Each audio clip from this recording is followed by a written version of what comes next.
Assalamualaikum warahmatullahi wabarakatuh. Salam sehat untuk teman-teman semua.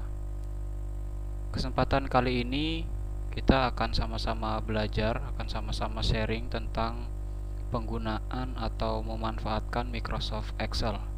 Tentu teman-teman semua sudah familiar dengan Microsoft Excel. Ini adalah salah satu aplikasi atau salah satu program yang dikeluarkan oleh Microsoft. Tapi tidak banyak yang tahu bahwa selain dari fungsi-fungsi matematis, fungsi-fungsi statistik sederhana yang ada di Microsoft Excel, juga ternyata ada salah satu fungsi atau salah satu menu yang bisa kita manfaatkan untuk mempermudah kita dalam mengolah data yang kita miliki. Nah, salah satu menu yang akan kita bahas pada sesi kali ini adalah menu Analysis Toolpack.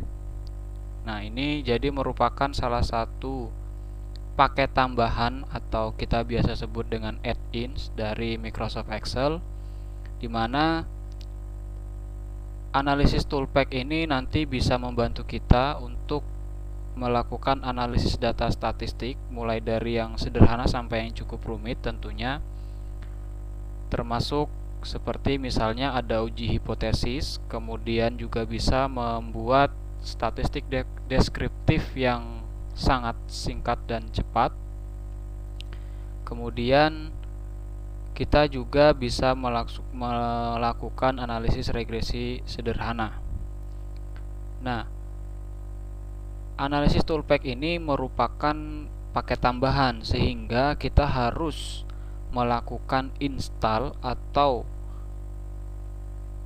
melakukan penambahan menu jika di Microsoft Excel yang kita miliki atau program yang kita miliki masih belum tersedia. Bagaimana cara menginstalnya? Nanti kita akan sama-sama belajar, kita akan sama-sama mempraktekkan langsung bagaimana mengaktifkan Analysis Toolpack. Baik, langsung saja kita mulai. Di sini saya sudah membuka workbook baru di Microsoft Excel. Saya menggunakan Microsoft Excel tahun 2013. Di sini untuk tampilan menunya seperti biasa, teman-teman semua sudah familiar pasti dengan Microsoft Excel ini. Nah, kita akan masuk ke menu file untuk mengaktifasi Analysis Toolpack. Pertama kita ke menu file, kemudian pilih menu option. Ini di sebelah kiri paling bawah, klik menu option. Kemudian akan muncul tampilan seperti di layar. Kita pilih lagi add-ins. Nah, di add-ins ini ada beberapa pilihan yang bisa kita aktifkan atau kita aktifasi. Di sini kita bisa mengaktifkan itu ya Analysis Toolpack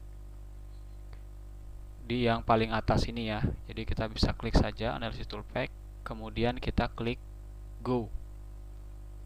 Nah, setelah klik Go, maka di sini ada beberapa hal yang harus kita centang supaya mereka aktif di Microsoft Excel kita.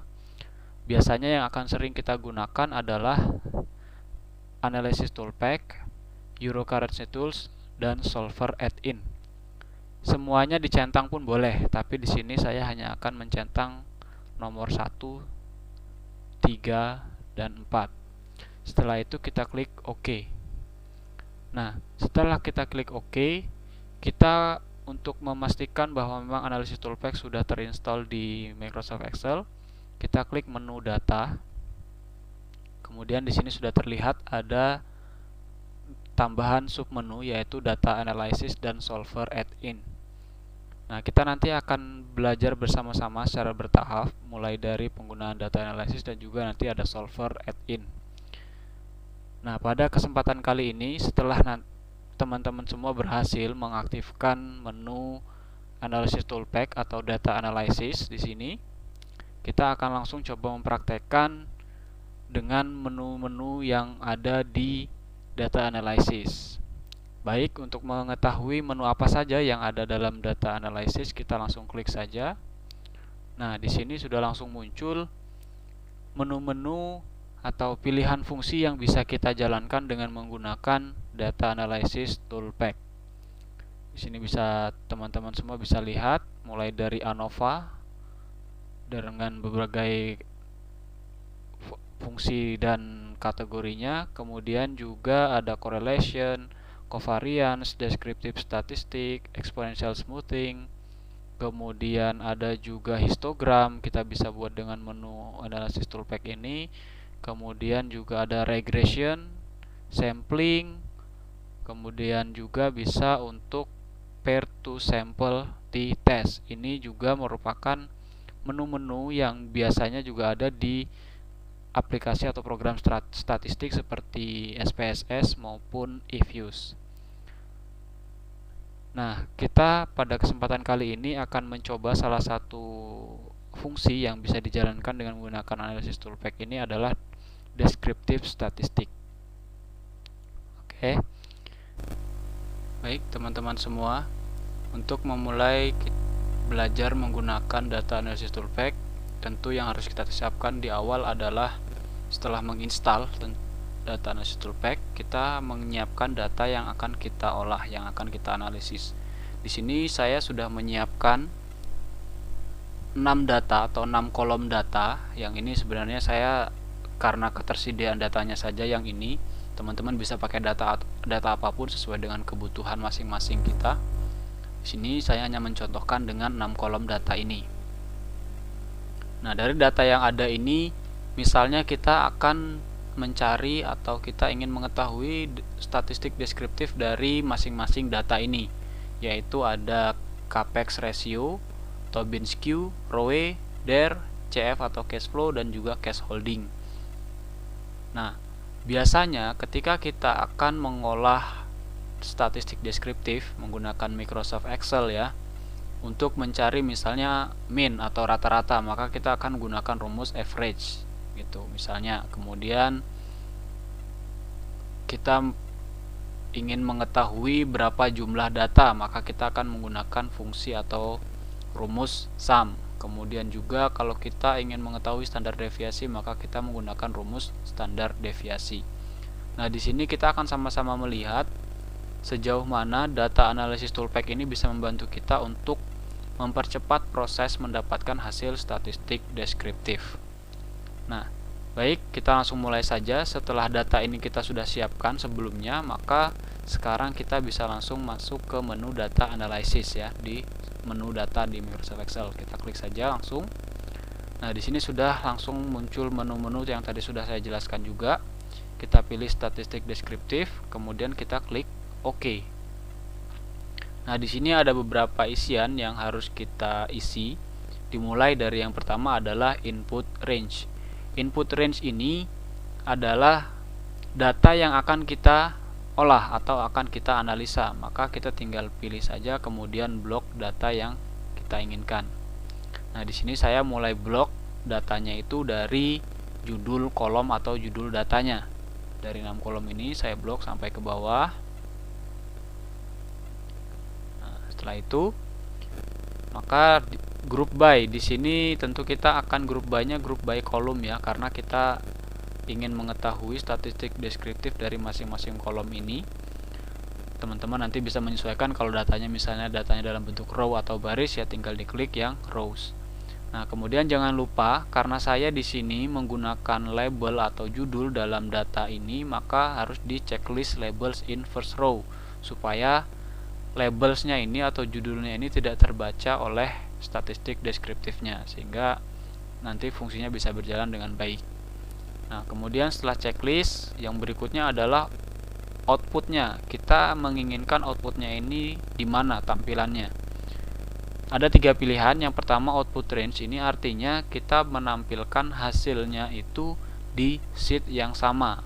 Kita bisa atur di sebelah data yang kita gunakan atau kita analisa, bisa juga di bawahnya atau dimanapun itu. Yang jelas untuk output range ini maksudnya adalah di sheet yang sama dengan data yang kita analisa. Tergantung kebutuhan teman-teman dan posisi data yang kita punya. Nah, pilihan yang kedua adalah new worksheet, artinya ini nanti hasil outputnya akan muncul di sheet yang baru di sebelahnya. Kalau new workbook tentu dia akan muncul di workbook yang baru di Microsoft Excel. Nah, di sini saya untuk memudahkan menggunakan output range saja yang ada di sheet yang sama dengan data ini, sehingga kita tinggal blok saja dimanapun posisinya, kita tinggal blok saja, dan dengan ya kira-kira tidak terlalu kecil dan juga tidak terlalu besar untuk range-nya. Setelah itu kita tinggal klik OK saja. Nah, untuk pilihan yang lain kita abaikan saja, tidak perlu di checklist ataupun dicentang. Kita klik OK, kita lihat hasilnya. Sudah langsung muncul beberapa hasil dari statistik deskriptif yang secara umum kita ingin cari tahu ya. Nah, misalnya di sini ada mean atau rata-rata, standar error, kemudian median nilai tengah, kemudian juga ada modus, ini mode ini maksudnya modus ya, nilai yang paling banyak sering keluar, kemudian ada standar deviasi, kemudian sampel variance, kurtosis, skewness, range, minimum, maksimum, sum, count, sehingga dalam hitungan tidak sampai 1 menit kita sudah bisa menemukan statistik deskriptif dari data yang kita miliki dan lengkap mulai dari min sampai dengan count. Di sini kalau kita bisa jumlahkan ada total 13 analisa yang bisa kita dapatkan hanya dengan menggunakan data analysis tool pack. Dengan fungsinya yang kita pilih adalah descriptive statistic. Nah, ini bisa teman-teman manfaatkan menu ini. Semoga bermanfaat. Mohon maaf jika ada yang kurang berkenan atau mungkin ada salah-salah kata, saya mohon maaf. Saya akhiri. Assalamualaikum warahmatullahi wabarakatuh.